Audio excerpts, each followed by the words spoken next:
బెండకాయ గొజ్జు తెలుగు రెసిపీ చూసేద్దాం ఫ్రెండ్స్. సూపర్గా ఉంటుంది ఈ బెండకాయ గొజ్జు. ముందు కాలంలో మన వాళ్ళు చేసిన బెండకాయ గొజ్జు ఇది. ముందుగా నేను పెనం పెట్టుకున్నా, అందులో కావాల్సిన నూనె వేసుకున్నా. దాంట్లోకి సాసవులు జీలకర్ర కొంచెం వేసుకుందాం. జీలకర్ర సాసవులు కొన్ని, జీలకర్ర కొంచెం వేసుకొని నూనె కాగింది కదా, ఇప్పుడు దాంట్లో ఎర్రగడ్డలు వేసుకుందాం. ఎర్రగడ్డలు వేసుకొని ఇవి కొంచెం మగ్గినాక, కొంచెం మగ్గే వరకు బాగా ఇది చేసుకోవాలి ఫ్రెండ్స్. మనకి ఎర్రగడ్డ బిన్న వేయాలంటే కొంచెం సాల్ట్ వేసుకుందాం, కొద్దిగా సాల్ట్. మీరు ఎలా బెండకాయ గొజ్జు ఎలా చేస్తారనేది చెప్పండి. నేనైతే బెండకాయ గొజ్జు ఇలా చేస్తాను. నాకైతే సూపర్గా ఉంటుంది బెండకాయ గొజ్జు. ముద్దకి బెండకాయ గొజ్జుకి ఒక పక్క ముద్ద కూడా అయిపోయింది. ఇప్పుడు ఇది కొంచెం ఎర్రగా అయ్యేంత వరకు వేయించుకుందాం. చూడండి ఫ్రెండ్స్, ఎర్రగడ్డ ఇలా అయింది కదా, కొంచెం ఎర్రగా కనిపిస్తుంది కదా. ఇప్పుడు ఇందులో మనము పచ్చిమిరపకాయలు వేసుకుందాం. నేను 1/4 కేజీ బెండకాయలకి ఇన్ని పచ్చిమిరపకాయలు కోసుకున్నా. ఓ 10 పచ్చిమిరపకాయలు కోసు, 10 ఉంటాయో లేవో తెలీదు. ఇవి కొంచెం వేగేంత వరకు వేసుకుందాం. ఇప్పుడు వేగాయి కదా, ఇందులో మనం టమాటాలు వేసుకుందాం. బాగా మాగిన టమాటాలు 3. 1/4 కేజీ బెండకాయలకి బాగా మాగిన టమాటాలు 3 కోసుకున్నాను నేను. ఇవి కొంచెం మగ్గనిద్దాం బాగా. చూడండి ఫ్రెండ్స్, బాగా మగ్గినాయి కదా. ఇప్పుడు ఇందులో మనము ఇవి మగ్గేలోపు మనం కొన్ని శనగగింజలు అనేవి వేరే పొయ్యి మీద కొన్ని పెట్టుకోవాలా, ఇవి వేయించుకోవాలి శనగగింజలు మనము. ఇవి బాగా మగ్గినాయి కదా, ఇప్పుడు ఇందులో మనము కడిగి కోసి పెట్టుకున్న చిన్న చిన్న ముక్కలు చేసుకున్న బెండకాయలు వేసేద్దాం.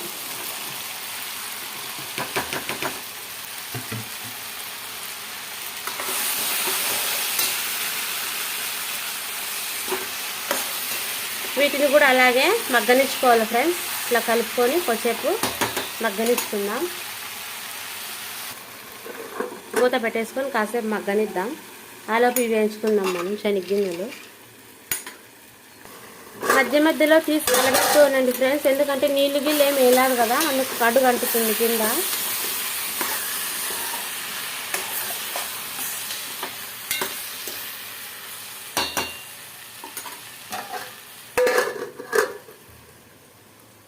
వీడియోస్ని స్కిప్ చేయకుండా చూడండి ఫ్రెండ్స్. స్కిప్ చేయకుండా చూస్తేనే మీకు మొత్తం తెలుస్తుంది.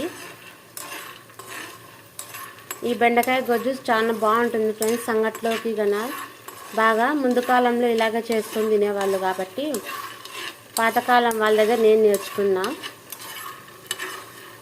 వాళ్ళు ఎక్కువ మసాలాలు అవి ఇవి వేయరు కాబట్టి అవి బాగా భిన్న కుదిరేవి ఫ్రెండ్స్. టేస్టీగా అయ్యేవి, తొందరగా కూడా అయ్యేవి. మీకు కూడా తొందరగా చేసుకోవాలి, టేస్ట్గా ఉండాలి అని అనుకునే వాళ్ళైతే ఈ బెండకాయ గుజ్జుని ట్రై చేసి చూడండి. సో మనకి ఇప్పుడు శనగగింజలు ఏగిపోయినాయి, వీటిని పక్కకు తీసి పెట్టుకునేద్దాం. చల్లారినాక మిక్సీకి వేసుకుందాం.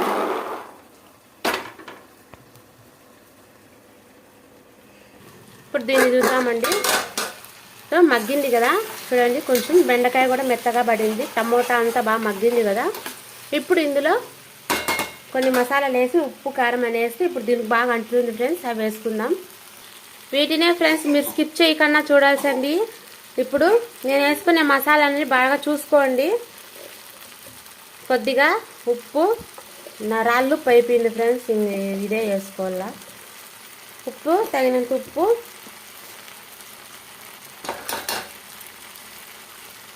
పసుపు, ఒకే ఒక హాఫ్ స్పూన్ అంతా ధనియాల పొడి. ఈ మసాలా ఉంది కదా ఫ్రెండ్స్, ఇదే దీనికి ఎక్కువ అవసరం. ఇది వచ్చేసి జీలకర్ర మెంతి పొడి మసాలా. జీలకర్ర మెంతి పొడి మసాలా మీకు కావాలనుకుంటే కామెంట్ సెక్షన్లో కామెంట్ చేసి అడగండి, నేను రెడీ చేసి మీకు వీడియో పెడతాను ప్లీజ్. ఈ మసాలానే దీనికి టేస్ట్ వస్తుంది. జీలకర్ర మెంతి వేయించుకొని పొడి కొట్టుకున్న మసాలా ఇది. ఒక హాఫ్ టీ స్పూన్ ఫ్రెండ్స్, అంతే. కలుపుకునేద్దాం.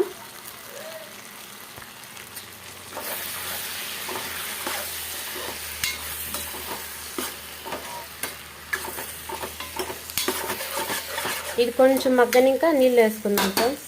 కొంచెం మగ్గనల్లా ఫ్రెండ్స్. ఇలా మగ్గేటప్పుడే కొంచెం చింతపండు, ఒకే ఒక బేడ చింతపండు వేసుకొని కలుపుకోండి. ఇది కరిగిపోతుంది లేండి దీంట్లోనే.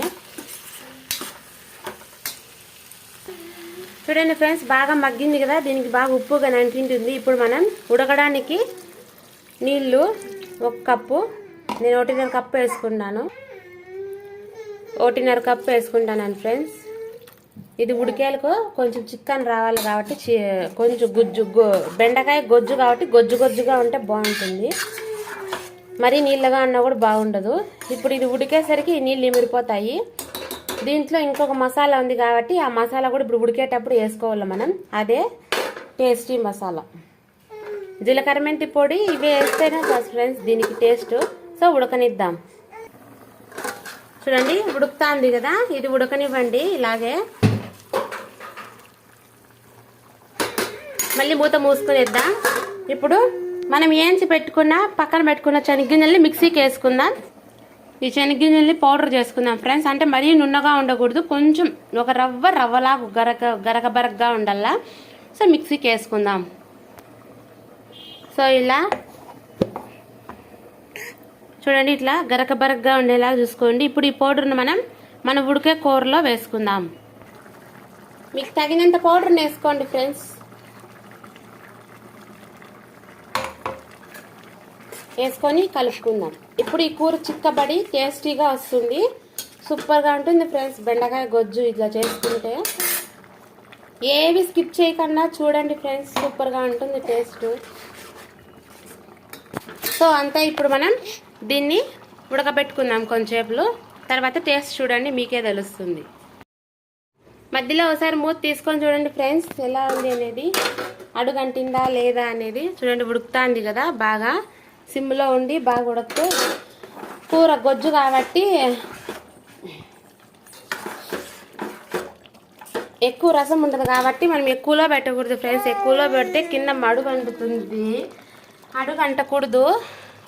అడుగు అంటితే టేస్ట్ పోతుంది. సో దగ్గరే ఉండి చూసుకుంటూ ఉండాలి ఫ్రెండ్స్. సో మొత్తానికి కూర గొజ్జు అయిపోయినట్టే ఫ్రెండ్స్. ఉడికిందా లేదా ఒకసారి బెండకాయ చూసుకుందాం మనం.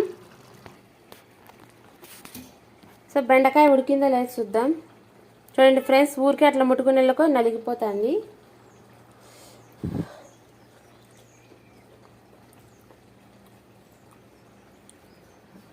ఉడికింది ఫ్రెండ్స్. ఉప్పు కారం కూడా సరిపోయింది. ఓరవ్వ చింతకాయ కూడా అయినాం కాబట్టి అంతా సరిపోయింది. సో ఇంతే ఫ్రెండ్స్ బెండకాయ గొజ్జు. నా బెండకాయ గొజ్జు మీకు నచ్చినట్లయితే లైక్ చేసుకోండి, షేర్ చేసుకోండి. స్కిప్ చేయకుండా వీడియో మొత్తం చూడండి. స్కిప్ చేయకుండా చూస్తేనే ఫ్రెండ్స్ మీకు మొత్తం ప్రాసెసింగ్ తెలిసేది. పాతకాల పద్ధతిలో బెండకాయ గొజ్జు రెడీ. నచ్చిన వాళ్ళు లైక్ చేసుకోండి, షేర్ చేసుకోండి, సబ్స్క్రైబ్ చేసుకోండి. వీడియో మొత్తం స్కిప్ చేయకుండా చూడండి ఫ్రెండ్స్. బెండకాయ గొజ్జు రెడీ. Okay bye.